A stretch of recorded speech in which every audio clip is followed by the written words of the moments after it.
Halo folks, welcome to Nafriday Channel. Kali ini saya akan membahas salah satu custom ROM AWSP yaitu Nusantara Project Official.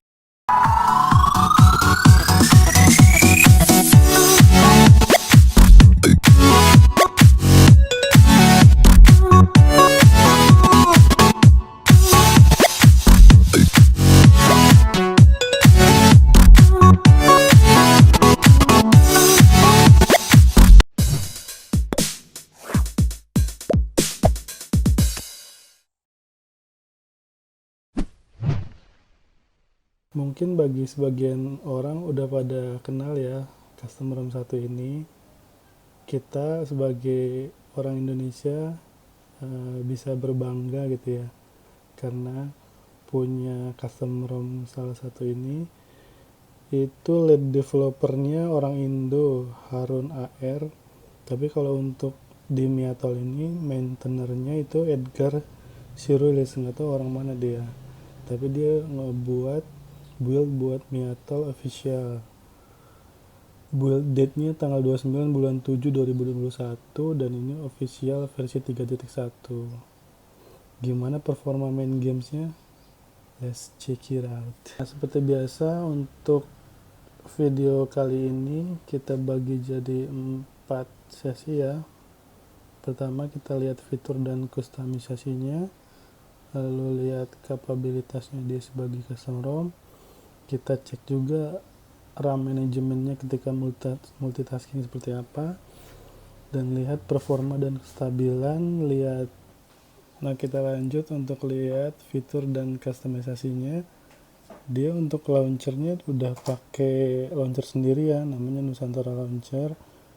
Ini untuk fitur-fitur di dalam launchernya seperti ini.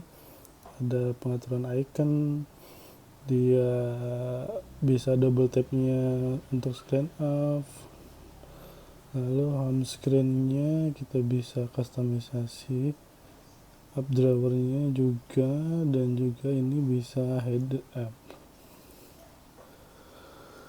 Lalu untuk customisasinya kita bisa lihat di Nusantara Wings. Ada banyak banget nih customisasinya, kalian bisa lihat sendiri, explore sendiri di sini. Untuk wings backgroundnya bisa kalian pilih yang mana, untuk kategori RGB pixel, pokoknya lengkap banget deh ini untuk customisasi. Dan lihat notifikasi, ada heads up, edge lightning, ada ticker juga, ada status bar lirik dan lain-lain. Untuk listnya ini, nah ini ada gaming mode nih yang pasti kalian suka semua nih bagi para gamers. Dia heads up notification, disable notification feedback dan lain-lain. Dan juga jika kalian pengen pakai micro G bisa nih, udah allow signature spoofing. Dan seperti inilah, sweep to screenshot udah ada, long screenshot udah ada. Pokoknya lengkap banget ya untuk customisasinya. Kita lanjut ke lock screen item, dan juga seperti ini. Untuk media art dan lain-lain, weather juga kita bisa nampilin, fingerprint juga ini settingannya. Terus kita masuk ke battery option seperti biasa lah ya, untuk battery percentage dan lain-lain ada di sini. Carry label, clock optionnya ini udah standar ya.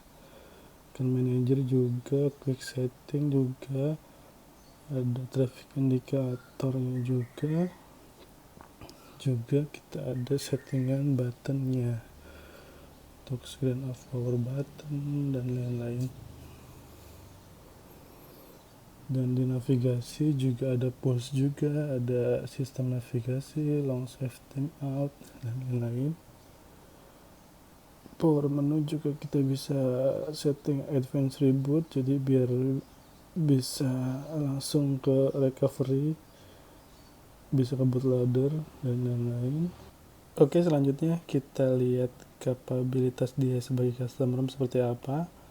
pertama dan paling utama kita tes safety net dulu apakah PES atau enggak, karena kebetulan saya udah pasang Magic Skunk Root ya, dan cuman Magic Heist doang, dia udah PES ya, dan pastinya di Google Play Store juga dia udah certified, jadi kalian bisa update Netflix secara langsung dari Play Store. Dan kita lihat juga untuk sepolnya ya, untuk security polisinya dia udah enforcing.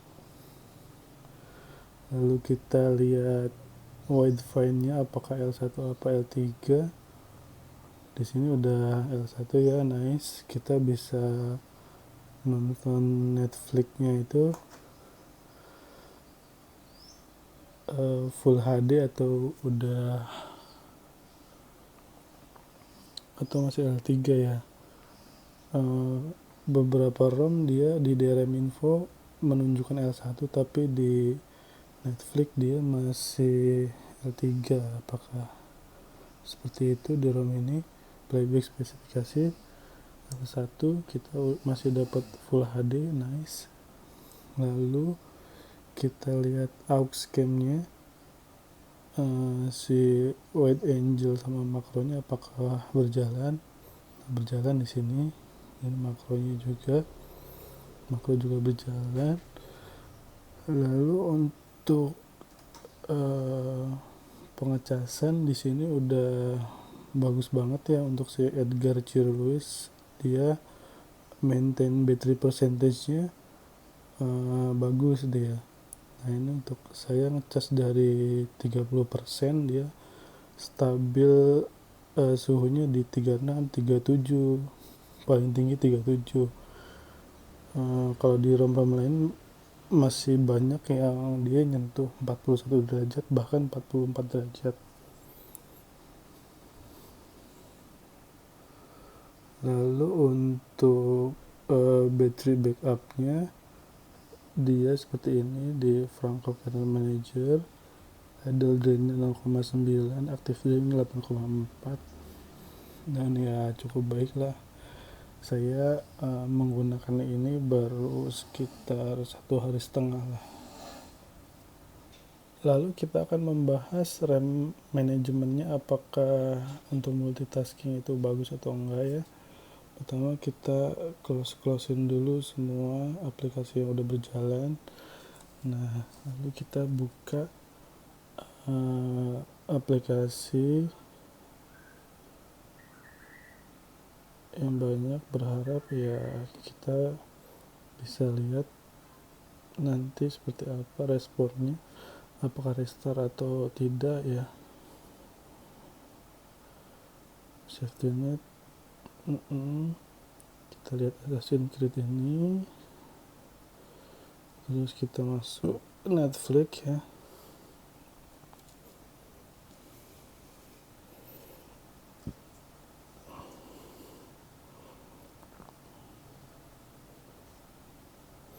Lalu kita buka game ini, lihat apakah nanti restart atau enggak ya.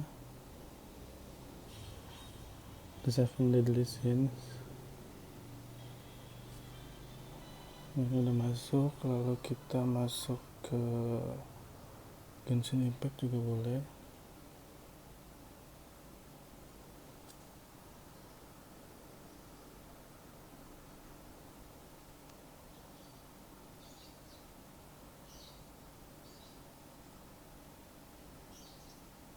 Kita tunggu sampai dia masuk, baru kita tes untuk multitaskingnya apakah dia restart atau enggak ya. Oke, udah masuk. Kita lihat di Play Store masih kebuka di Assassin's Creed, Safety Net masih kebuka, Netflix sepertinya restart, ini masih juga masih. Untuk Seven Deadly Sins sepertinya masih ini.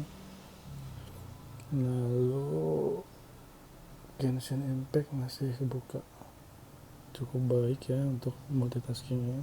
Selanjutnya kita masuk ke section performa dan stability. Kita lihat dulu pertama di hardware rendering, kita lihat di developer option, lalu kita ke GPU, profile hardware rendering on scale S bar. Kita lihat responsnya seperti ini, bisa kalian nilai sendiri.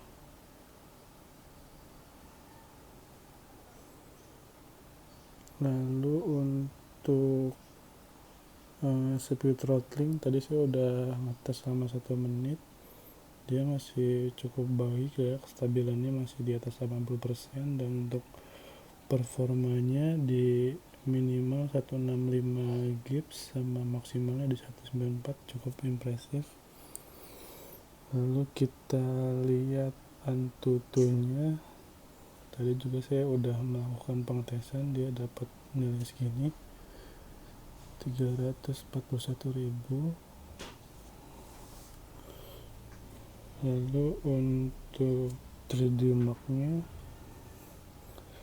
saya juga sudah melakukan pengetesan,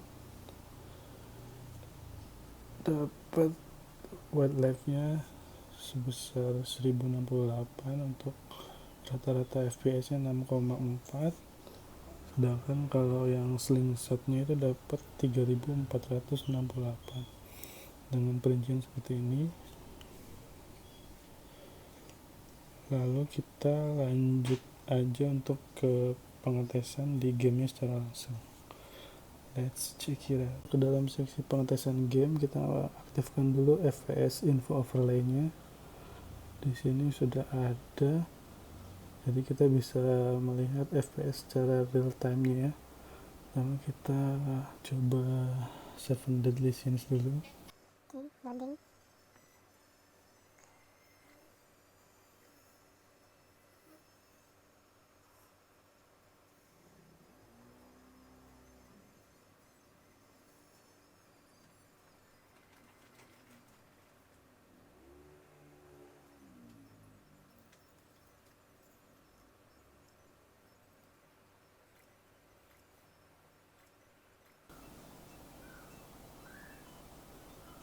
Ini untuk game Seven Deadly Sins bisa stabil dapat di 30 fps.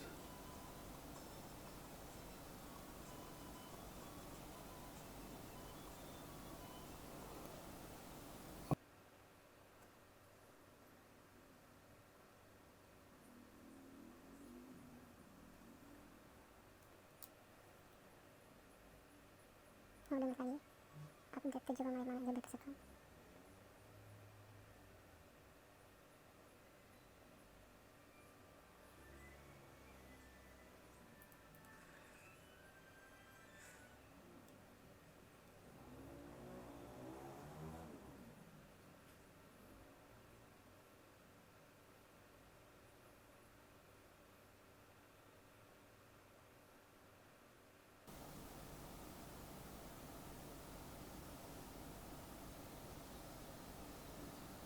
Ya, kita coba.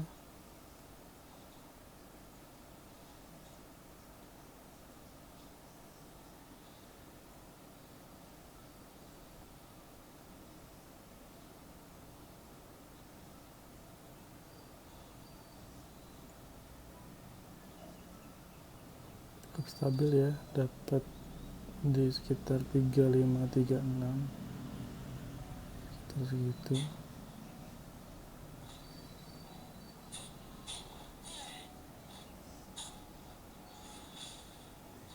Dapat 30 sampai 40 fps.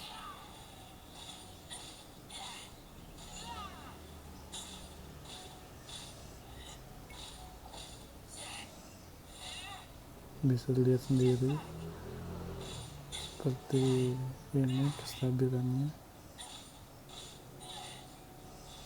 dapat sekitar ya 35 sampai 37 fps. Nice.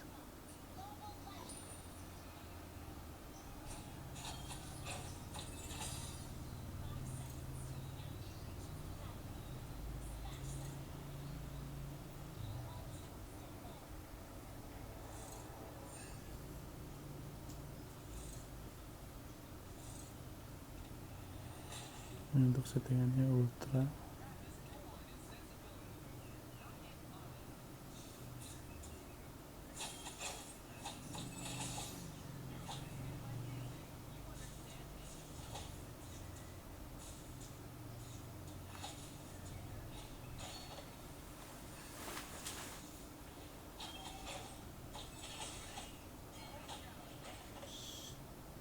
Seperti kalian lihat, stabil di 60 fps.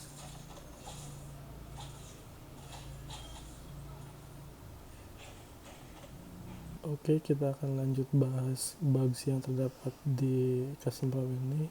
Selama saya gunakan 1,5 hari, saya baru menemukan bugs random reboot ya.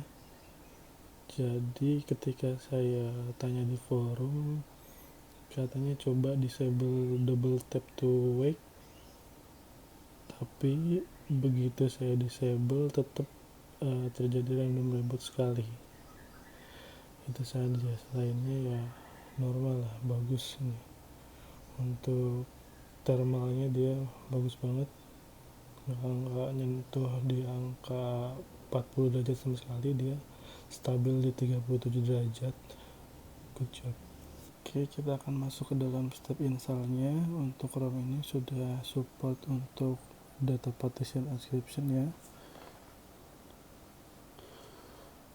Nah, ini kita bisa decryption.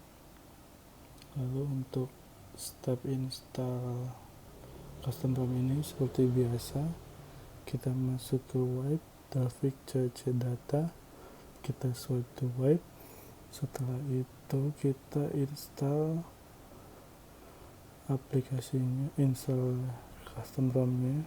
Kalian simpan di mana? Saya ini kita swipe to install. Baru setelah itu kita masuk lagi ke sini, format data, ketik type yes, lalu oke, swipe to wipe, lalu reboot. Oke, seperti itu dari saya. Jangan lupa komen, like, and subscribe. Tunggu di video selanjutnya. Oke.